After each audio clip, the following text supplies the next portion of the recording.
Hey there, welcome to CS120 week 6. We're going to play with images today and a couple other things for this week. So let's check it out.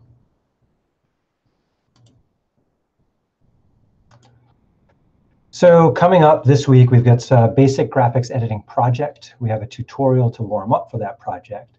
There's going to be research on what the heck the internet is. And there's going to be a WordPress checkup to see if you have your WordPress stuff in order.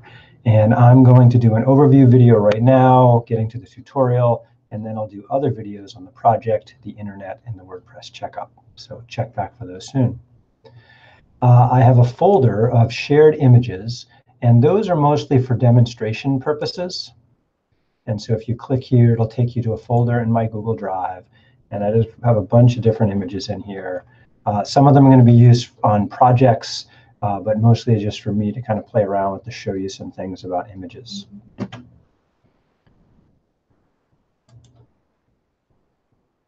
Graphics terminology. So it's important that you read through this section right here. I'm going to cover a little bit of this stuff right now, but not all of it. That's not a huge thing right here, but it's enough. Representation is what I want to talk about at the moment, and I'll cover some of the other stuff during that. And there's some example things and a forum discussion here about images and their formats.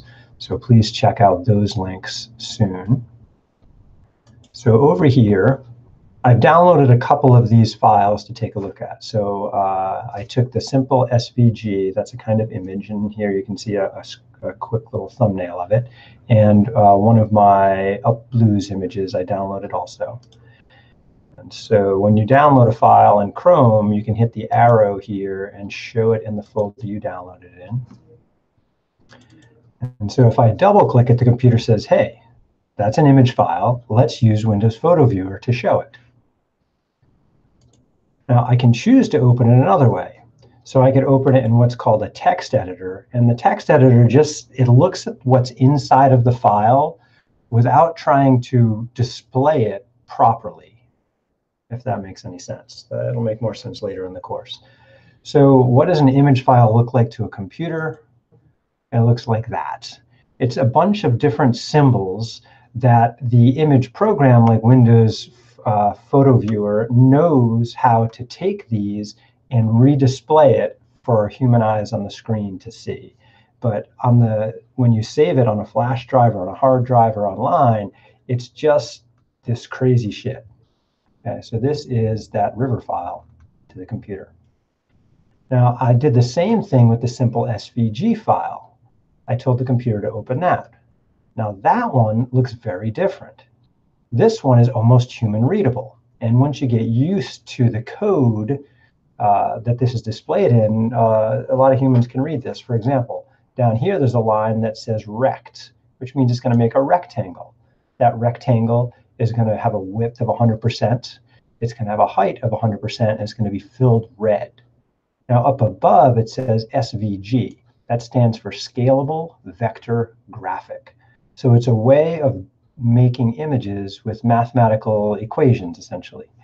And then it turns out it's easy to make the image bigger or smaller, or to distort it or twist it or rotate it, among other things, without destroying any of the image quality. And that is specifically for resizing, that's a huge deal. And we'll see that in a moment in the tutorial. And it says here, make it a width of 300 and a height of 200. And generally, if it doesn't say like if that's inches or centimeters, it's what are called pixels. And that's dots on the screen or on a piece of paper. So this image is going to be 300 pixels wide by 200 pixels in height. So this rectangle, in terms of 100%, is going to inherit that 300 pixel width because it's 100% of the width and 100% of the height, which means it'll have a 200 pixel height. Then inside there, it says to make a circle, put the center X value of the circle at 150, center Y value 100, and make it with a radius of 80, fill it with green. And then it says to throw some text in there, and it tells where to put the text and how to color the text and what the text is. So an SVG file is a very different kind of file than what's called a JPEG or a PNG, which are the files you're commonly familiar with, maybe from using your phone or some camera or just playing around on the internet.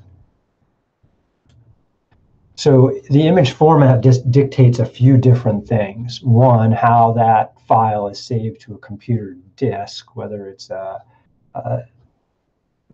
disk on a thumb drive or somewhere online or on the computer that you're working with. It determines the number of colors it has to work with, and that's usually referred to as bit depth. So PNG and JPEG, for example, have 24 bits to work with. That means we have, each bit gives me a color, and so JPEGs and PNGs have over 16 million colors to play with. Other formats don't have that many, and it just kind of depends. Like there's a format called GIF, GIF, that used to only have 256 colors to work with, and that's recently been upgraded. Resolution, that often refers to the dots per inch in either direction as the image is printed on a screen or printed on a piece of paper. Dimensions are usually width and height, and the bit depth along with the dimensions sort of give you the file size, and it also depends on some other factors like compression that I'll talk about later. So images have a lot of different qualities, and you'll just learn about some of the basics there. We're going to use the Pixlr Editor, and so I've got a screenshot of me using the Pixlr Editor here. It's like a mini version of Photoshop if you've ever used Photoshop. I don't use Photoshop. I use another program called GIMP.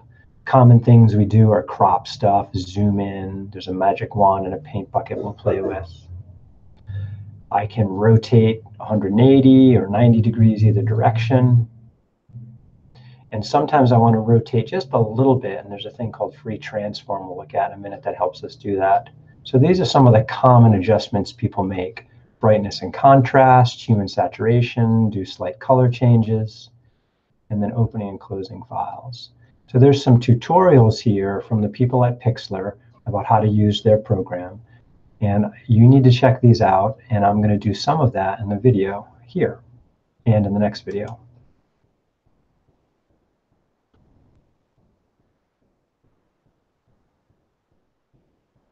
Digital colors. So there's a couple of videos I want you to watch about what does it mean to be a digital color. It's based on some primary colors of the way light works, not primary colors the way we paint. That's a slightly different idea. So check this out about hexadecimal colors, and I'll show you that in a minute in Pixlr.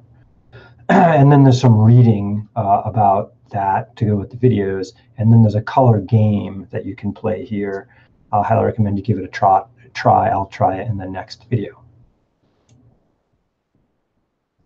Fair use. We had a little bit of issues with that, and I wrote to some of you about your posts, say, when you were comparing software. Just because you find an image on the internet doesn't mean you have the right to use it. So there's a post here about copyright and fair use from the Massachusetts Institute of Technology. And they talk about what is copyright versus what is fair use and the guidelines for fair use. And the next article has a little bit more detail about the 4 steps to verify that you do have a fair use ability for an image. And so I want you to take a read through that. Just give you something to think about every time you use an image somewhere. Do you have the right to use it, or are you infringing on someone's ownership of that image? And then GCF Learn Free has a nice page about copyright and fair use. So these are issues and citing things that we're just going to, every week, it's going to come up again and again. So it's super important for this course because it's part of the digital future and the current digital atmosphere that we live in. So check that out, please. And here, let's let the fun begin. So I'm going to go over this tutorial with you. You're going to be using the Pixlr Editor, not Pixlr Express. GCF Learn Free has a bunch of tutorials going over the Pixlr Express. We're going to do Pixlr Editor here, which is a slightly different program. You're going to need a folder in your Google Drive eventually called Basic Image Editing Tutorial. And although you can connect Pixlr to your Google Drive, it's a connection that can often be troublesome. So I just tried it today, and it seemed to work okay. but last year it only worked for about 10 to 20% of students that tried it. So my recommendation, there we go, is that all images that we played with are going to be stored on your computer for now until you're done editing them, and then you can move them to your Google Drive. And I'll show that right now. So I'm going to make a folder in my CS120 tutorials drives folder, basic image editing tutorial. So over to my drive, under tutorials, I need a new folder. Image editing tutorial. And eventually I'm going to put some images in there. But for now, they're going to have to go on my computer while I work with Pixlr. So back here,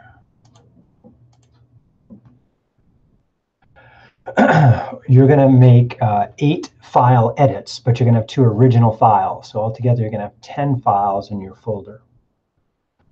So there's a tutorial, Image Editing 101 at GFC, and their tutorial goes over using Express. So you can check out their tutorial, but it's not going to be immediately useful because we're using the editor versus the Express program from Pixlr. But for now, we need to go over there and get an image.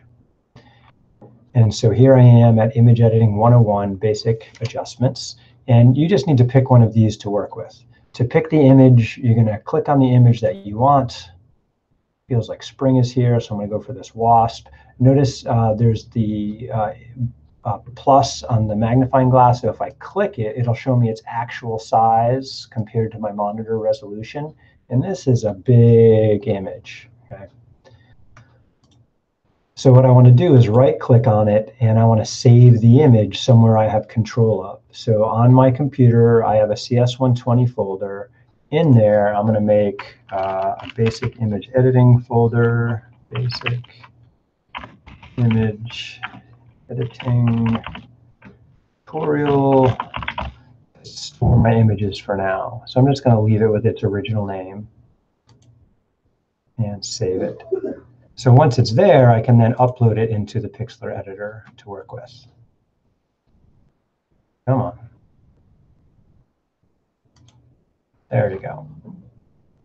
So get to the Pixlr editor. Did I not include a link here? Didn't. Have to do that soon. You can just search for it. Pixlr Editor. And here is the editor. If you go straight to pixlr.com, you'll get choices. It's wrong button.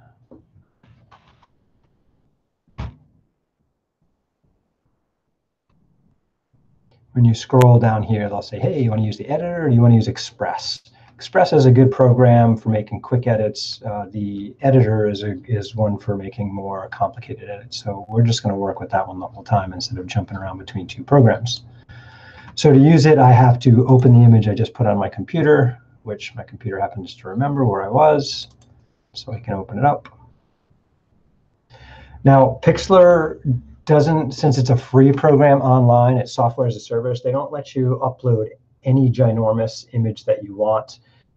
So here it says, if you look at the bottom left corner, this image is 4,000 by 2,667 pixels. And if I look in my folder, my guess is the image was actually bigger than that when I got it. And yeah, according to Windows, the image was originally 4,608 pixels wide by 3,072 pixels tall. So what Pixlr did is said, hey, that image is too big. I'm going to scale it down to what I'll accept. And my guess is, since this original image was just over 2,000 kilobytes, which would be 2 megabytes, Pixlr probably has a 2 megabyte upload limit. So they scaled it down so that it was 2 megabytes. That's my guess. I'd have to double check their code or ask somebody there how they really do it. But they did resize it quite a bit, but not a huge amount. Instead of 4,600 pixels wide, it's 4,000 pixels wide. It's still a damn big image. Right now, I'm viewing it at 23% according to the bottom corner here, and according to the navigator up here on the right. If I go to the navigator and I change that 23 to 100, I'll see the image at 100%. And then they give me this bird's eye view of it here with this little red frame telling me which part of the image I'm currently looking at. And sometimes when we do image edits, we need to zoom in on a particular part. And other times we need to see the whole image. So it kind of depends. So I can control that from the navigator. And I can control that down here in the bottom corner by retyping something like 100% or 25% and so on. If the view that you're using is too big for the current display window, then you'll get these scroll bars that you can scroll around on the image also. Now, I have not edited this image at all. All I'm doing is zooming in and zooming out on it. I'm not changing it in any way. If I wanted to resize it to make it a different size, that's a different story. So suppose that I need to send this to my mother, and my mother her email company won't let her take images this big, so I'd have to send her a smaller image. So before I send it, zooming in and out is meaningless to her. What I have to do is actually resize the image. I have to make a new image with less pixels in it. So to do that, I would go to Image, and then Image Size, and I would say, well, Mom's going to want it a lot smaller, so 1,000 pixels maybe. And the computer automatically, the program automatically calculates the appropriate height so it doesn't look distorted. That's what constrained proportions means. If I were to, actually, let me follow through with that. So there's 1,000, hit OK. Now when I look at it at 100%, that's the image at 100% now. It looks like it did before at 25%. When it says 25%, what it means is it's taking 25% of the height and 25% of the width. Area-wise, if you took a quarter in one direction and a quarter in the other, a quarter by a quarter would be a 16th. So although I'm viewing it at 25%, or I took the height and width down to 25%, the file size is going to be more like 1/16th, a quarter times a quarter of its original size. So some fun math you get to do when you look at it. All right, so notice the image still looks the same. I just throw out a whole bunch of pixels. So now it's only stored as 1,000 pixels by 667 pixels. If I need to use that image, then I should save it. Anytime you save an image, you should save it with a different name. Otherwise, it will replace the original file, which could be a bad deal, because then I just lost something. So I might call this, instead of WASP full size, I might call it WASP 1000 by 667. So that way, when I look it up to send it, I know which one I'm sending it to my mom. As far as the format, JPEG is a pretty good format. It's pretty common. JPEG has a compression format, and you use the quality to compress it. So if I set the quality more at 95, it means the file size is going to be bigger, 166 kilobytes. If I set the quality down to 80, where it was before, it's going to be a smaller file size. So instead of 166, it's going to be only 66 kilobytes. So what happens there, though, is as it compresses it, it throws out information. So I lose quality in the image. So if I continue to resave and the quality is adjusted by 80% each time, that means I have 80% of 80% after the second save. 80% times 80%, that's like 64% of what I originally started with. So that means the image is going to degrade over time. So you definitely always want to have an original unedited image back in case you lost too much quality as you were editing. If you're worried about losing quality because of the JPEG's format, you could switch to a different format like PNG. PNG has all the same colors as a JPEG, but it has a compression format that doesn't degrade the quality of the image. Notice the file size is a hell of a lot bigger, 1,329 kilobytes. So it's a shitload bigger than the last JPEG version. So my mom's not going to be happy with that. So I'm going to go back to JPEG, and I'm going to go with 95. I think that's a reasonable balance today. And you can always just type the percentage manually right there for quality. Click OK. It's going to bring it to my computer with a new file name, and the computer says, hey, you sure you want to save this in this location? Yep. Do you like the name? Yep. And file type, I'm stuck with that for now. Save it. All right, so I just resized the image. Now I'm going to take it back to its original size by going to the history here. and going back to where I opened the image originally, I notice it still has my new file name, but now the image is back to its original resolution of 4000 by whatever. So I'm just going to resize it again, but this time I'm going to unclick Constrain Proportions, and I'm just going to make the width 1000. Watch what happens. Ooh, that is not right. Look at that wasp that's squished. So you want to constrain proportions. That's also called maintaining the aspect ratio. And aspect ratio just means keep it the same size, as the same proportions as it was before. Don't squish it one way or the other. And the computer's good about recalculating the other size. So for example, if my mom says, hey, can you please get me that image, but I only want it to be 300 pixels tall, and the computer says, oh, great, then make the width 450. So constraining proportions, it'll calculate the other number for me. So here I have a new version of the image. Let's bump it up to 100%. View. But this new version is 450 pixels by 300 pixels. And so if that was an important version of the image I need, then I should save it. And I should give it an appropriate name, like WASP, and it's 450 by 300. Maybe I'm going to keep it as a JPEG, but I may have a good reason to make it a PNG instead. And confirm the name, confirm the location, and then save. All right, let's actually get to the tutorial. So the tutorial says, pick one of these images and save it.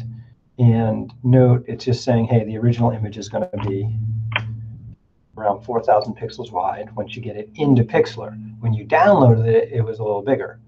All right, so first thing I want to do is I want to use the crop tool to crop it to any size, and then I want to rename it with an underscore crop at the end. Okay, let's try it. So Pixlr. I'm going to go back to the original image in my history. And let's zoom to a place I can view it better. That's good enough. And there's a whole bunch of tools here. And if you point to them, it tells you what they are. On the page back here, using the Pixlr Editor, at the bottom, I believe I have a link to what all the toolbar buttons do. Let's see. Pixlr Editor Toolbar Explained. So that would be a good cheat sheet to have nearby as you work with this. And it talks about shortcut. Control W will bring the wand. Control B will give me a brush, and so on, which is kind of neat. So it just tells what each of them do. So if you've never played with images before, just pointing to these might not tell you enough. You may want to go read about it back here. Excuse me. Getting over a cold. All right, so crop. Crop tool is this first one. The way the crop tool works is you select it, and then you click and drag and make a rectangular region about what you want to keep. If you like the region, hit Enter, and it will get rid of everything else. I can always undo that and try again. So just kind of want to play around here. You can also grab and resize your selection or pick it up and move it where you want. Other things I can do are I can constrain how it works. Do I want to apply the changes? No, thank you. So for example, here I could say constrain to the aspect ratio of, maybe I want it to always be roughly 4 by 3 in size. So that means when I click and draw a rectangle, that rectangle always has to be 4 by 3 in proportion. So that's one option. Maybe you want something to be square. Then you would let the width be 1 and the height be 1. And for aspect ratio, that's fine. It'll always draw a square. Any size square you want. Output size works a little bit different. For the output size, you're actually given it the amount of pixels you want in the end. So right now, remember, this image is 4,000 by roughly almost 3,000. So maybe I only want part of this to be, like my mom said she wanted something that was, say, 450 by 300. Now, remember, how big is this image? It's 4,000 by 2,667. If I just selected this region right here, let's say this one right here, that's definitely, since it's 4,000 wide, that's definitely bigger than 450 by 300. So what's going to happen is this has the proportions of 450 to 300. After I hit enter, the program will then also resize it to be 450 by 300 pixels. So that's a little bit different than the way aspect ratio works. With aspect ratio, I make a selection, and however many pixels wide and tall this is, that's what I'm going to end up with. When you use output size, that means it'll take your selection as an aspect ratio, then resize it to whatever you want the output size to be. So maybe you need something that's going to be 600 pixels wide and 100 pixels tall. It doesn't matter that your selection is bigger than 600 by 100. It has the right shape here. After I hit enter, so even if I make it as wide as the whole screen, right? Let's do that just for fun. Okay. This selection is clearly 4,000 pixels wide. When I hit enter, the computer will also resize it so that it's also 600 by 100. So watch, check it out. Enter. I get a new image that is this right shape, and it has everything I selected, but it also resized it to 600 by 100. And we can zoom in on it if we want. Okay, notice when I zoom in, it looks pixelated, right? That's because I threw out a bunch of information. I took an image that was 4,000 pixels wide. I made it 600 pixels wide. What happens to all those extra pixels? The computer just tosses them out. If I try to make this back to the original size, image size, let's go back to 4,000.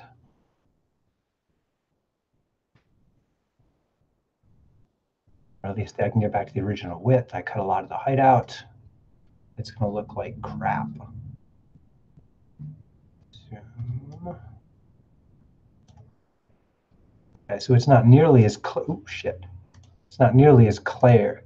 Stop it. As clear as it was before. All right, let's undo this. Go back to the crop. That one is this one right there. Okay, so I'm going to save this. So really, all you needed to do for this one is just try the crop tool without a constraint. But you can play with the constraints. It's not a bad idea. I'm going to get just the WASP. Enter. And now I can file, save it as WASP crop.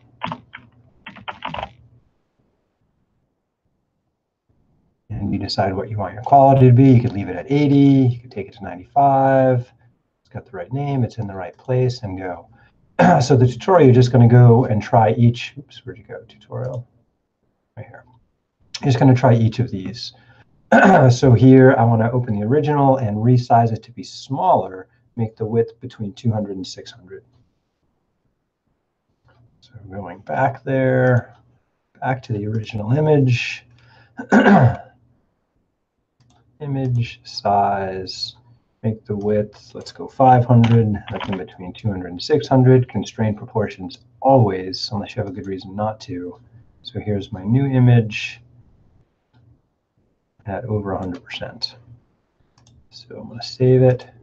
Now, often instead of just saying WASP smaller, I would actually give its new dimensions, is the way I like to save it. The instruction said smaller, so I'm going to go with it.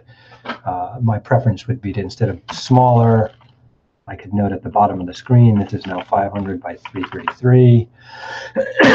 So that'd be my preference. So maybe I'll put that on there too. And note it's smaller. Save. Then we want to, using the smaller version from step 2, make it large again. Okie doke. So here I have my smaller version. It's 500 by 333. I'm going to go back to image, image size, And I'm going to make it 4,000. And OK.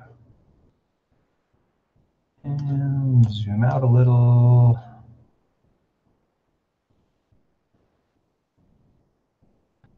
And what I'll find, it's not as clear as the original. Let's see, if I go to View here, I want to show all. And then I'm going to go open the original one. Actually, I should save this first. This is called Larger.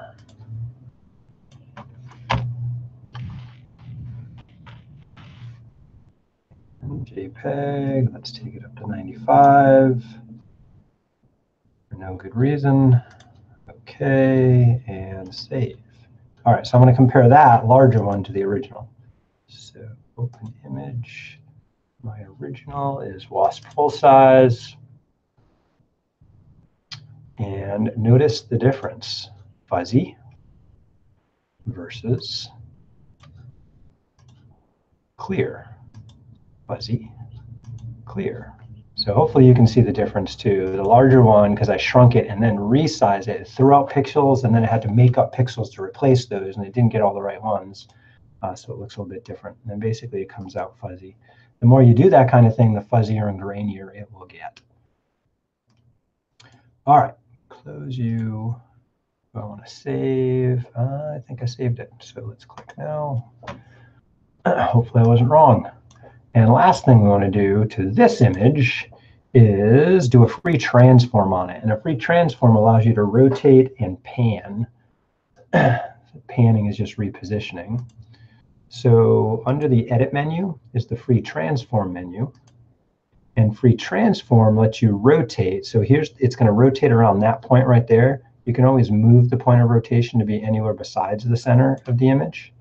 And to rotate, you go up near one of the corners, and you'll see the cursor change shape to a little curly thing. And then you can click and rotate it at any angle you like. So I like that angle right there. Now, other things I can do in the free transform is I can pan. So that means just move it. So I can move it up, down, left, right. So I can reposition it. So maybe I want to see all of the leaves too. All right. And the default background here is white. So we're just going to throw white in the background because I moved the image to where there's no image. And then I can go and save this sucker. I want to apply this. Yes. Enter. And it is now applied. OK, then I can save it. And I think we're supposed to call it transform or rotate. Rotate. So get rid of the full size and call it rotates. Spell rotates. And I'll leave it at 80. What the heck? All right, and it's in there. I got a few extra images just because I was screwing around, and I can always get rid of those later. So if I'm going to close this and then just reopen it. Do you want to save? Nope, it's already saved. Open image from computer. And then rotate. Yeah, so you can see it's got this white background there. And there's ways to make that white something else, which we'll play with later. All right, so we're going to do all this again. Close this sucker and get a new image. So next, we want to try some different things, like play with the brightness and contrast, play around with a couple of different color variation tools, and then we're going to play with their sharpening tool to try to make an image a little more clear. And the sharpening is one. You usually have to hit it multiple times to notice a difference. But sometimes on the image, you'll see it right away. Kind of depends. So let's pick a new image. So going to the Fixing Common Problems tutorial at GCF Learn Free, or Free Learn. You never get that order right. So they've got a bunch of different images that you can pick from here. And then here they talk about brightness and contrast, and they show some examples. This is using that Pixlr Express, right? So it does the same stuff. It's just a different way of using the tools. They have a different kind of menu structure. That's just to make it a little easier to use, but it's not. You can't do as much with it. So again, we're going to use the editor. Oh, what do I want today? I want some flowers, please. And then I want to save the image as pink full size. That is just fine. It's in the right folder, so I'm going to hit save. Notice I haven't put anything in my Google Drive yet. I can wait till I'm done to do that. Excuse me. And now that I've downloaded it to my computer, I can open the image from my computer and get pink out. So notice this one is 4,000 by 200, sorry, 2,667. And some quick edits here, and I'll hang up on this recording for a new one. So in part 2 here, we want to play with brightness and contrast first. So that's under adjustments, brightening and contrast. There's also hue and saturation, color balance, color vibrance, a whole bunch of other stuff you can do.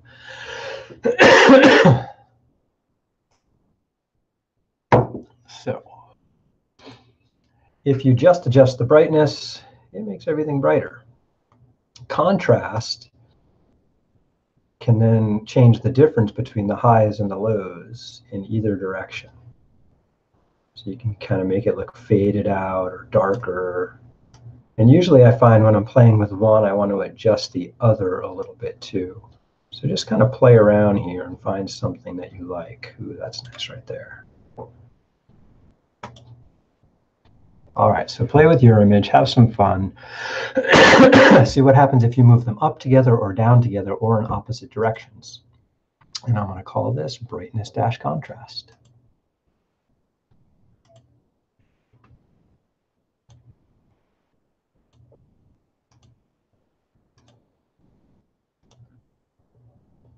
And sometimes there's a little lag time in using it.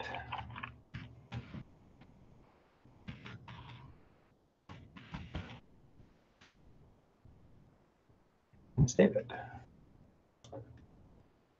I'm going to go back to the original using the undo menu. And next I want to play around with the saturation from the hue and saturation menu. And you might have noticed in the adjustments there's a desaturation. So I'll show you that from a different place.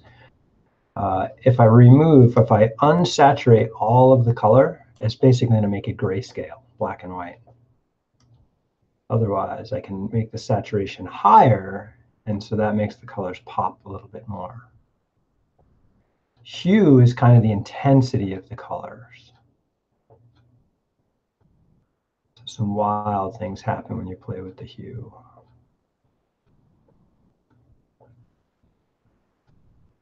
That's really not what I want to do here. So let's put that back to 0. And let's say I like that as far as my saturation. So I made it a little bit more saturated than it was before. All right, not too bad.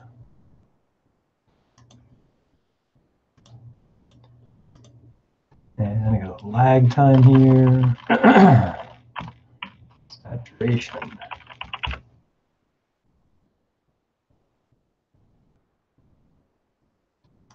So next we want to play around with the hue, color balance, and vibrance, and just kind of play around with those and see what happens. And we'll call that one hue vibrance.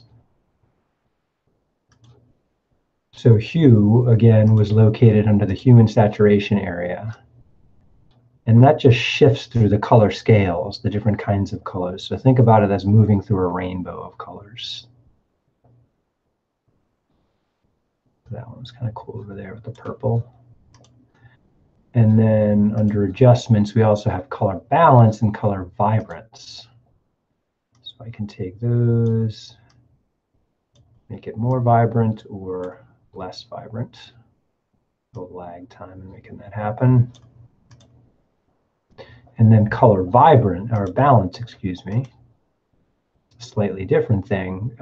The colors that make up digital images, and you watch the videos about that, are red, green, and blue. And so you can adjust the amount of red in a particular image, making it more red or less red, green, more green, or less green, and blue. And basically every color on a computer is made up of a certain amount of red, a certain amount of green, and a certain amount of blue to make it display right on the monitor. Some colors have no red. Some have 100% red. Just kind of depends on the color. So check out those videos about colors on a computer. And then, OK. And then save it.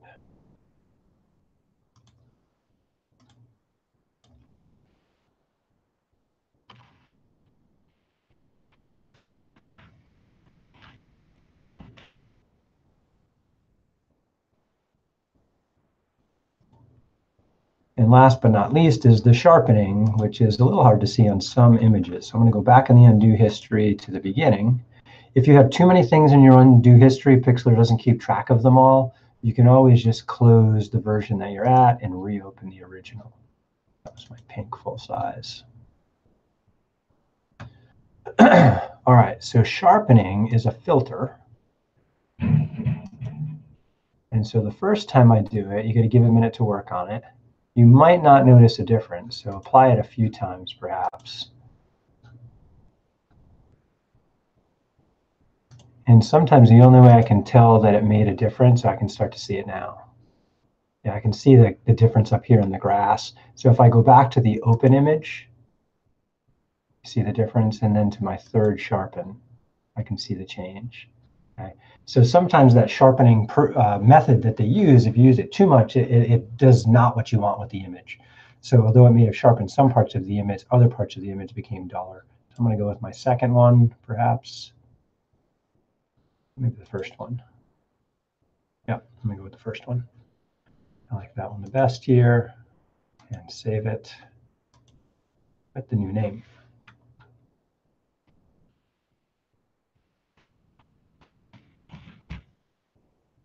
And OK.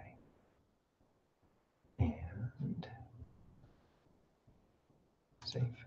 So I want to go back to another image, show you one more thing, and then I'll shut up for this video. Let's take a look at the rotated image. Suppose I want a different color than white back here. One thing I can do, now this is a single image, so it looks like a collage of a white piece of paper and a photo. It's all blended into one single image. They're inseparable. But the computer is pretty good at picking up edges. So if I pick out the bucket tool, and it's set to black right now, and then I click in the white area here, it'll try to seek all of the stuff that's like the white, and it will try to make it black. And if I zoom in, I'll see that on the edges, it missed some of that white. Okay, so you can see here, it got to the edge, but it couldn't quite get all of the white. So that's related to the tolerance of the brush, of the tool that I use in this case. So the Magic Wand tool has a tolerance for seeking stuff out, and so does the bucket fill. So I could undo that, and then I could try increasing the tolerance. And it has a scale from 0 to 255. So maybe I'll make it somewhere in the middle at 120. You got to be careful with that. If you take it too far, that black will bleed too much in other areas. That's not too bad. I don't think it bled much. Let's zoom out a little, make sure. Oh. And sometimes grabbing that bar to zoom is troublesome. So I'll go to View and Show All. And that actually looks pretty good there. But if I take it too far, I'll demonstrate on a different part. Like suppose I take it up to, I don't know, 224. Just thinking about it. Whoa, it covered everything. Oops. Undo. Try again. So sometimes you can go too far. I could like maybe 135. I was at 120 before. Let's see what 135 does. Yeah, notice that crept into the image here. Okay, so it bled too much. So 120 did pretty good, but 135 is too much for this part. Maybe the 120 will work here. So I have to undo and then change my tolerance and try again. Yeah, notice it still bled in, but not as much. So although 120 worked good in this area when it was seeking the edge, it didn't work as well in this area over here. And so this is kind of a guessing game with a tool like this. And let's actually pick a different color. To pick a different color, you click the main color palette there. And this is using what's called HSL, Hue Saturation and Lightness. I'm going to use RGB color. And with RGB color, you get a certain amount of red and a certain amount of green and a certain amount of blue, and that creates a new color. And it's making my new color in the middle based on the overlap of red, green, and blue. Now, I'm going to go to HSL because I like its editor better. So here what I do is I pick my base color, and then I pick shades of more intense red, less intense red, red with darkened red, or over to black. So you have the scale of the different versions of this particular red up here. And they're also giving me the RGB version of it, and that's what's down here too. And RGB comes in usually what's called hexadecimal. So the 181 is the same as B5, 74 is the same as 4A, and 83 is the same as 5.3 in hexadecimal. So these are decimal versions of the red, green, and blue. These are the hexadecimal versions of red, green, and blue. If you have no idea what I'm talking about, that means you didn't watch those videos yet on digital colors. So I'm going to pick a purple and make it more intense. OK. And so now when I bucket fill, I'll get that in this area over here. Notice it still bled a little, so even 100 tolerance was too much in this region. And it just depends on the edge it's trying to detect. Another cool thing about when you're in the color picker is that you get this little eyedropper here, which means you can pick a color off the screen. Like maybe you want that green right there. And then it adds it to your color palette, so then you can paint with it over here. All right, that's it for now. Do good computing stuff. I'll be in touch soon.